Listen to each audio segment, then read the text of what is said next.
ខ្ញុំបាទសូមធ្វើការអនុញ្ញាតគោរពនិងជម្រាបសួរពុកម៉ែបងប្អូននិងទស្សនិកជនជាទីគោរពថ្ងៃនេះជួបជាមួយនឹងខ្ញុំបាទ MC Play ខ្ញុំបាទសូមលើកយកនៅជោគជាតារាសីប្រចាំថ្ងៃសៅរ៍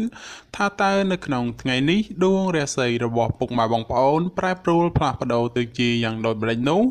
ដើម្បីកុំឲ្យខាតពេលវេលាយូរនោះសូមអញ្ជើញរីករាយសន្តាប់ជាមួយនឹងខ្ញុំបាទដូចតទៅសម្រាប់អស់លោកអ្នកដែលកើតឆ្នាំជូតកណ្ដុរមាសអូបរ៉ាចិញ្ចឹមនាំលៀបនាំជ័យនាំសុភមង្គលប្រាថ្នាអ្វីបានសម្រេចហើយអនាគតខ្លាយជាអ្នកមានស្ដុកស្ដំម៉ោងនាំលៀបសំណាងគឺម៉ោង4ព្រឹកដល់ម៉ោង6ល្ងាចពណ៌នាំលៀបសំណាងគឺពណ៌ខ្មៅនិងពណ៌សលេខនាំលៀបសំណាងគឺលេខ32និងលេខ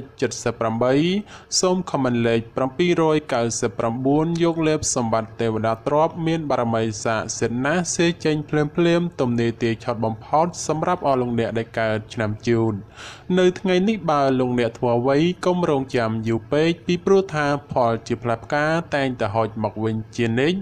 សម្រាប់អ្នកប្រកបមុខរបររកស៊ីជួញដូររាសីងើបឡើងខ្ពស់ដូចនេះទោះជួញទីចិត្តឆ្ងាយលោកអ្នកអាចសម្រេចផលល្អចូលមកបានក្រាន់បំពេញបំពង់ផងដែរសម្រាប់ការធ្វើដំណើរទីចិត្តឆ្ងាយមានភាពសុខដុមទាំងពេលទៅនិងពេលត្រឡប់មកវិញរីឯបញ្ហាសម្ព័ន្ធស្នេហាកំឡោះក្រមុំមានការស្មុគស្មាញក្តីបើលោកអ្នកធ្វើការដោះស្រាយតែងតែជួបសេចក្តីសម្រេចជានិច្ចសម្រាប់អស់លោកអ្នកដែលកើតឆ្នាំឆ្លូវកូននាំលៀបនាំជីនាំសុភមង្គលប្រាថ្នាអ្វីបានសម្រេចហើយអនាគតខ្លាយជាអ្នកមានទ្រព្យស្ដុកស្ដំម៉ោងនាំលៀបសំណាងគឺម៉ោង6ព្រឹកដល់ម៉ោង8យប់ពណ៌នាំលៀបសំណាងគឺពណ៌សនិងពណ៌ក្រហមលេខនាំលៀបសំណាងគឺលេខ21និងលេខ54សូមខមមិនលេខ555យកលេបសម្បត្តិទេវតាទ្រព្យមានបារមីស័ក្តិសិទ្ធិណាស់សេចេញភ្លាមទំនេរទាឆត់បំផុតនិងមានសំណាងល្អប្រទានសម្បត្តិមហាសិទ្ធិមានលៀបមានជ័យមានលុយចូលហោហៀចំពោះឆ្នាំឆ្លូវនៅថ្ងៃនេះយអូនរបស់អស់លោកអ្នកមិនគប់ប្រសាទេចូលមានការប្រយ័ត្នប្រយែងអារម្មណ៍មួម៉ៅក្តៅក្រហាយមិនដឹងមុខក្រោយនាំឲ្យកើតរឿងតូចคล้ายជារឿងធំណាមួយគេចោមរំស្អប់បង្កជាឥទ្ធិពលអាក្រក់រោគនឹកស្មានមិនដល់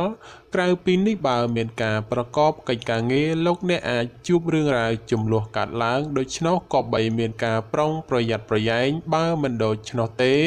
ចូលធ្វើគោធ្វើថ្លង់ខ្លះទៅប្រសើរសម្រាប់អ្នកប្រកបមុខរបររកស៊ីជួញដូរទីជិតឆ្ងាយលៀបតូចធំច្រើនបាល់ហួសឬក៏ហោះរំលងពេលនេះអាចឆោងចាប់បានខ្លះវិញហើយរីឯសេចក្តីស្នេហាប្រុសស្រីមានការច្រណែននិងមើលផ្លូវអាក្រក់ចំពោះគ្នាច្រើនសម្រាប់អស់លោកអ្នកដែលកើតឆ្នាំខាលខ្លាមន្ត្រីចិញ្ចឹមមានប្រាជ្ញាឆ្លាតវៃមានគំនិតភ្លឺថ្លាហើយអនាគតខ្លាយជាអ្នកមានអំណាចនិងទ្រព្យស្ដុកស្ដំម៉ោងនាំលេបសំណាងគឺម៉ោង5ព្រឹកដល់ម៉ោង8យប់ពណ៌នាំលៀបសំណាងគឺពណ៌សនិងពណ៌ស្វាយលេខនាំលៀបសំណាងគឺលេខ59និងលេខ69សូមខមមិនលេខ222យកលេបសម្បត្តិទេវតាទ្រព្យមានបារមីស័ក្តិសិទ្ធិណាស់សេចេញភ្លាមទំនេរទាឆត់បំផុតនិងមានសំណាងល្អនិងប្រទានសម្បត្តិមហាសិទ្ធិមានលៀបមានជ័យមានលុយចូលហោហៀចំពោះឆ្នាំខាលនៅថ្ងៃនេះការប្រកបការងារឃើញថាមានការជឿនលឿនទៅមុខយឺនហើយជាពិសេសមានបញ្ហាប្រទឹងប្រទើសជាមួយអ្នកដទៃថែមទៀតចំពោះអ្នកប្រកបមុខរបររកស៊ីជួញដូរវិញលោកអ្នកត្រូវតែចេះសន្សំទ្រព្យល្អិតល្អោចឡើងទៅកុំខំប្រមូលតែទ្រព្យធំ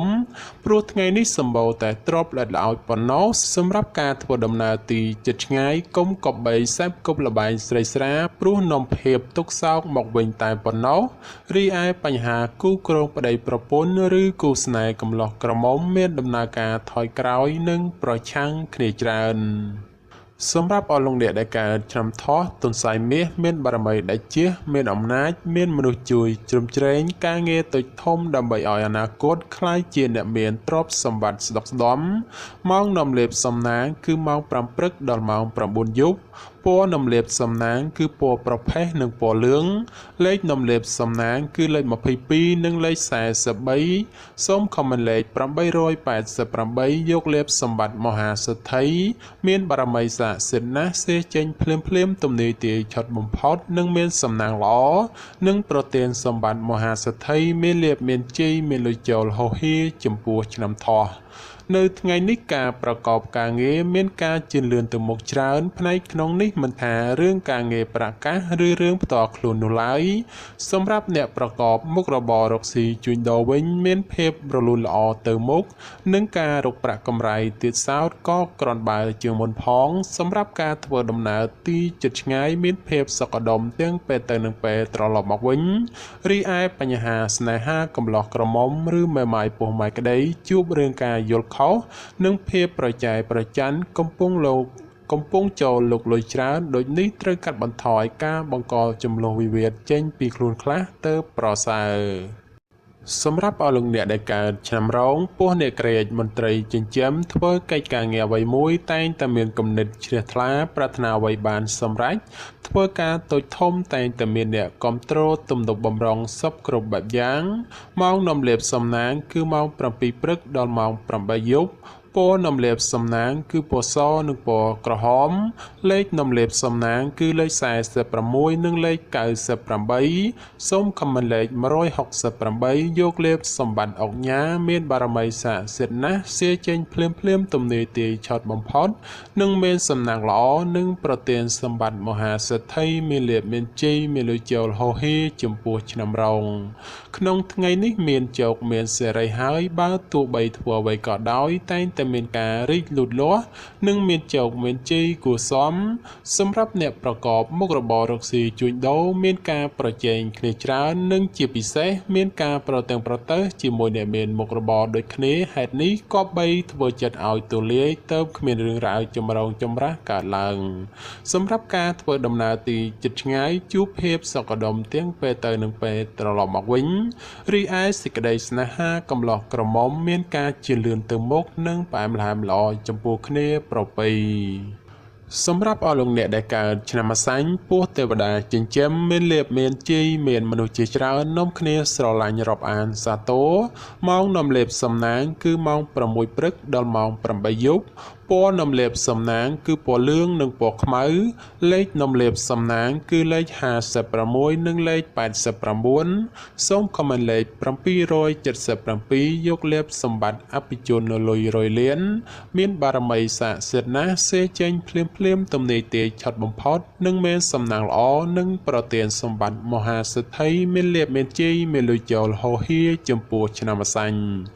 នៅថ្ងៃនេះទាំងស្ត្រីនិងបុរសបើចង់ធ្វើអ្វីក៏ដោយតែងតែជួបលើកំណត់ផ្លូវតានតឹងដោយមានសភាពពិបាករករល់ទៅមុខព្រោះជួបតែភាពប្រទាំងប្រទើហើយមនុស្សនៅជុំវិញខ្លួនចាំតែឈ្នានេះនឹងមើលបំណាំបង្ករឿងហេតុសម្រាប់ការរស់នៅរបស់អស់លោកអ្នកជួបបញ្ហាច្រើនលើបញ្ហាប្រកាសដូច្នោះចូលប្រយ័ត្នប្រយែងការកើតមានចំនួនវិវាទណាមួយព្រោះតែបញ្ហានេះសម្រាប់អ្នកប្រកបមុខរបររកស៊ីជួញដូរផលកម្រៃក្នុងការរកផលចំណូលគឺពិបាករកណាស់ហើយការជួញដូរទីជិតឆ្ងាយទៀតសោតមានតែភាពរកម្មរកុសមិនស្ទើរដែរទេរីឯសម្ព័ន្ធស្នេហាប្រុសស្រីមានការប្រែប្រួលផ្លាស់ប្ដូរជួនល្អជួនអាក្រក់នាំឲ្យខ្វាយខ្វល់ជាញឹកញាប់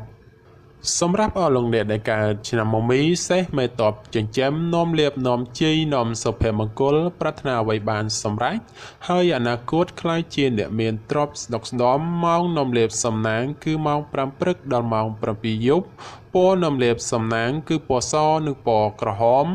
លេខនំលាបសំណាងគឺលេខ38និងលេខ56សូមខមមិនលេខ666យកលេបសម្បត្តិទេវតាទ្រព្យមានបារមីស័ក្តិសិទ្ធិណាស់សេចេញភ្លាមទំនាយទាយឆុតបំផុតនិងមានសំណាងល្អនិងប្រទានសម្បត្តិមហាសិទ្ធិមានលៀបមានជ័យមានលុយចូលហោហៀចំពោះឆ្នាំមមី នៅថ្ងៃនេះផ្ដល់ផលល្អសម្រាប់ការសម្រេចចិត្តការងារឬបណ្ដាក់តូនរកស៊ីក្នុងរឿងអ្វីមួយពីព្រោះថាផលជាផ្លែផ្កាតែងតែឆ្លើយតបមកវិញគួរជាទីគាប់ចិត្តបើជាអ្នកប្រកបមុខរបររកស៊ីជួញដូរមានការលក់ចេញទិញចូលក្រនរស់រវើកគួរសមហើយបើចង់ចរចារឿងទំនិញអ្វីមួយផងតែងតែអាចសម្រេចជានិច្ចរីឯសម្ព័ន្ធស្នេហាកំឡោះក្រមុំមានការរីកចម្រើនលូតលាស់ទៅមុខនិងបើចង់ផ្សំផ្គុំគ្រួសារផងជាឱកាសល្អប្រពៃបំផុតសម្រាប់អស់លោកអ្នកដែលកើតឆ្នាំមមែពពែមេមានបារមីដែលជាឈ្នះអស់មេសត្រូវប្រាថ្នាអ្វីបានសម្រេចហើយអនាគតខ្លាយជាសេដ្ឋីគេហបតីឬក៏អ្នកមានជាន់ខ្ពស់ម៉ោងនាំលេបសំណាងគឺម៉ោង6ព្រឹកដល់ម៉ោង7យប់ពណ៌នំលេបសំណាងគឺពណ៌ស្វាយនិងពណ៌លឿងលេខនំលេបសំណាងគឺលេខ69និង89សូមខមមិនលេខ789យកលេបសម្បត្តិអ្នកមានជាន់ខ្ពស់មានបារមីស័ក្តិសិទ្ធិណាស់សៀចេញភ្លាមទំនាយទាយឆត់បំផុតនិងមានសំណាងល្អនិងប្រទានសម្បត្តិមហាសេដ្ឋីមានលុយរយលានសម្រាប់អស់លោកអ្នកដែលកើតឆ្នាំមមែនៅថ្ងៃនេះលោកអ្នកទទួលបាននៅភាពកក់ក្ដៅខ្លះត្រជាក់ខ្លះហើយការបំពេញការងារអ្វីមិនសូវជារលូនល្អប៉ុន្មានទេព្រោះមានបញ្ហារកម្មចិត្តខ្លះយាយីសម្រាប់អ្នកប្រកបមុខរបររកស៊ីជួញដូរក្នុងថ្ងៃនេះវិញបើលោកអ្នកចង់បោះទុនតូចធំឬក៏ចង់រកស៊ីចូលហ៊ុនជាមួយអ្នកដទៃត្រូវតែចេះត្រួតពិនិត្យឲ្យបានគ្រប់ជ្រុងជ្រោយបើពុំនោះទេនឹងអាចជួបផលអាក្រក់ណាមួយនៅថ្ងៃខាងមុខជាមិនខានរីឯសម្ព័ន្ធស្នេហាកំឡោះក្រមុំមានភាពផុយស្រួយចំនួនវិវាទណាស់ក៏បីមានការប្រុងប្រយ័ត្នប្រយែងបន្តិចទៅប្រសើរសម្រាប់អស់លោកអ្នកដែលកើតឆ្នាំវោកស្វាមន្ត្រីចិញ្ចឹមនាំលេបនាំជ័យនាំសុភមង្គលប្រាថ្នាអ្វីបានសម្រេចហើយអនាគតខ្លាយជាអ្នកមានស្នុកស្ដំម៉ោងនាំលេបសំណាងគឺម៉ោង6ព្រឹកដល់ម៉ោង8យប់ពណ៌នំលេបសំណាងគឺពណ៌ក្រហមនិងពណ៌សលេខនំលេបសំណាងគឺលេខ42និងលេខ68សូមខមមិនលេខ777យកលេបសម្បត្តិមហាសំពៅលួងមានបារមីស័ក្តិសិទ្ធិណាស់សេចេញភ្លាមទំនាយទាយឆត់បំផុតនិងមានសំណាងល្អនិងប្រទានសម្បត្តិមហាសេដ្ឋីមានលៀបមានជ័យមានលុយចូលហោហៀសម្រាប់ឆ្នាំវោកនៅថ្ងៃនេះបើទោះបីធ្វើអ្វីក៏ដោយចូលប្រយ័ត្នប្រយែងទទួលរងការខូចខាតអ្វីមួយរកនឹកស្មានមិនដល់ក្រៅពីនេះបើមានទំនាក់ទំនងការងារឬក៏ធ្វើអ្វីមួយងាយនឹងភ្លៀងផ្្លាត់ណាស់ក៏បីមានការប្រុងប្រយ័ត្នប្រយែងទើបអាចជាផុតពីផលលំបាកទាំងពួងទៅរួចសម្រាប់ការធ្វើដំណើរទីជិតឆ្ងាយចូលប្រយ័ត្នប្រយែងក្រុមមនុស្សបៀតបៀនយាយីដោយប្រការណាមួយរីឯសេចក្តីស្នេហាប្រស្រីមានដំណើរការថយក្រោយចូលប្រយ័ត្នប្រយែងជំលោះវិវាទឈានដល់ការបែកបាក់សម្រាប់អស់លោកអ្នកដែលកើតឆ្នាំរកាមន់មាសមន់ប្រាក់នាំលៀបអបរាជចិញ្ចឹមមានសំណាងល្អឈ្នះអស់មេសត្រូវប្រាថ្នាអ្វីបានសម្រេចហើយអនាគតខ្លាយជាសេដ្ឋីគេហបតីឬអភិជនជាន់ខ្ពស់ម៉ោងនាំលៀបសំណាងគឺម៉ោង5ព្រឹកដល់ម៉ោង7យប់ពណ៌នំលេបសំណាងគឺពណ៌ក្រហមនិងពណ៌លឿងលេខនំលេបសំណាងគឺលេខ44និងលេខ56សូមខមមិនលេខ168យកលេបសម្បត្តិអ្នកមានជាន់ខ្ពស់មានបារមីស័ក្តិសិទ្ធិណាស់សេចេញភ្លាមទំនាយទាយឆត់បំផុតនិងមានសំណាងល្អនិងប្រទានសម្បត្តិមហាសេដ្ឋីមានលៀបមានជ័យមានលុយចូលហោហៀចំពោះឆ្នាំរកានៅថ្ងៃនេះយអូនបានងើបឡើងខ្ពស់ដូចនេះជាឱកាសល្អច្រើនសម្រាប់អស់លោកអ្នកពង្រីកការងារអ្វីមួយពីព្រោះថាតែងតែហុចផលល្អចូលមកច្រើនជាងអាក្រក់ចំពោះអ្នកប្រកបការងាររាជការឬក៏ធ្វើការក្រុមហ៊ុនឯកជនបើទោះបីការងារមមាញឹកក៏ដោយតែក៏មានសំណាងល្អមកវិញគឺធ្វើច្រើនតែងតែហុចផលច្រើនជានិច្ចក្នុងពេលនេះដែរលៀបមានច្រើនគួរសមដូចនេះជាឱកាសល្អក្នុងការពង្រីកមុខចំនួនព្រោះផលជាផ្លែផ្កាតែងតែឆ្លើយតបមកវិញគួរជាទីពេញចិត្តតែយ៉ាងណាលោកអ្នកឲ្យប្រយ័ត្នប្រយែងគ្រោះថ្នាក់ចាញ់បោកគេក៏មានខ្ពស់ផងដែររីឯបញ្ហាសម្ព័ន្ធស្នេហាកំឡោះក្រមុំលោកអ្នកមិនគួរក៏បីលង់លក់តែក្នុងរឿងស្នេហាខុសប្រក្រតីដែលនាំឲ្យអនាគតមិនប្រសើរ សម្រាប់អស់លោកអ្នកដែលកើតឆ្នាំចោសំណក់នំលៀបអូប៉ារ៉ាចិញ្ចឹមមានសំណាងឆ្នេះអមេសត្រូវប្រាថ្នាអ្វីបានសម្រេចហើយអនាគតខ្លាយជាសិទ្ធិគេហបតីឬក៏អ្នកមានជាន់ខ្ពស់ម៉ោងនំលៀបសំណាងគឺម៉ោង6ព្រឹកដល់ម៉ោង9យប់ពណ៌នំលៀបសំណាងគឺពណ៌ខ្មៅនិងពណ៌ប្រផេះលេខនំលៀបសំណាងគឺលេខ14និងលេខ38សូមខមមិនលេខ168យកលៀបសម្បត្តិអ្នកមានជាន់ខ្ពស់មានបារមីស័ក្តិសិទ្ធិណាស់សេចេញភ្លាមទំនេរទាយឆុតបំផុតនិងមានសំណាងល្អនិងប្រទានសម្បត្តិមហាសិទ្ធិមានលៀបមានជ័យមានលុយចូលហោហៀចំពោះឆ្នាំចោនៅថ្ងៃនេះលោកអ្នកប្រកបកិច្ចការងារអ្វីក៏អាចសម្រុកពេញទីបានហើយនិងបើទោះបីធ្វើអ្វីតែងតែហុចផលមកវិញគ្រាន់ជាទីកប់ប្រសើរសម្រាប់ពេលវេលាល្អក្នុងការធ្វើអ្វីមួយគឺម៉ោង1:00នាទីទៅដល់ម៉ោង2:59នាទីរសៀលហើយបើប្រកបកិច្ចការងារអ្វីតែងតែហុចផលមកវិញជានិច្ចចំពោះអ្នកប្រកបមុខរបររកស៊ីជួញដូរលោកអ្នកបើចង់បើកហាងថ្មីឬក៏ផ្លាស់ប្ដូរទីកន្លែងលក់ដូរជាឱកាសល្អប្រពៃណាព្រោះថាផលជាផ្លែផ្កាឆ្លើយតបក្រនកបប្រសើរសម្រាប់ការធ្វើដំណើរទីជិតឆ្ងាយមានភាពសុខដុមទាំងពេលទៅនិងពេលត្រឡប់មកវិញរីឯសេចក្តីស្នេហាកំឡោះក្រមុំឬមេម៉ាយពោះម៉ាយក្តីបើមានរៀបអាពាហ៍ពិពាហ៍ឬចូលស្តីដណ្ដឹងតែងតែសម្រេចដោយគប់បំណងសម្រាប់អស់លោកអ្នកដែលកើតឆ្នាំកុរជ្រូកនាំលៀបនាំជីនាំសុភមង្គលប្រាថ្នាអ្វីបានសម្រេចហើយអនាគតខ្លាយជាអ្នកមានទ្រព្យសម្បត្តិស្ដុកស្ដម្ភម៉ោងនាំលៀបសំណាងគឺម៉ោង5ព្រឹកដល់ម៉ោង8ល្ងាចពណ៌នំលៀបសំណាងគឺពណ៌សនិងពណ៌លឿងលេខនំលៀបសំណាងគឺលេខ69និងលេខ89សូមខមមិនលេខ567យកលៀបសម្បត្តិទេវតាទ្រព្យមានបារមីស័ក្តិសិទ្ធិណាស់សេចេញភ្លាមទំនេរទាយឆុតបំផុតនិងមានសំណាងល្អនិងប្រទានសម្បត្តិមហាសិទ្ធិមានលៀបមានជ័យមានលុយចូលហោហៀចំពោះឆ្នាំកុរ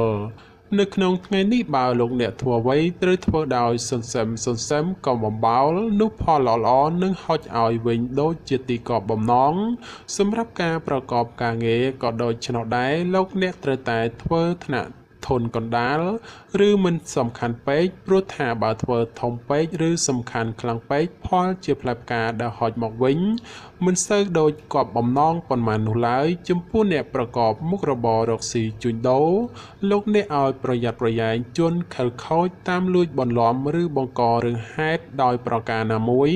រីឯសេចក្តីស្នេហាប្រុសស្រីមានការខ្វាយខ្វល់ព្រោះតែការប្រឆាំងគ្នាមានច្រើនជាងសពមួយដង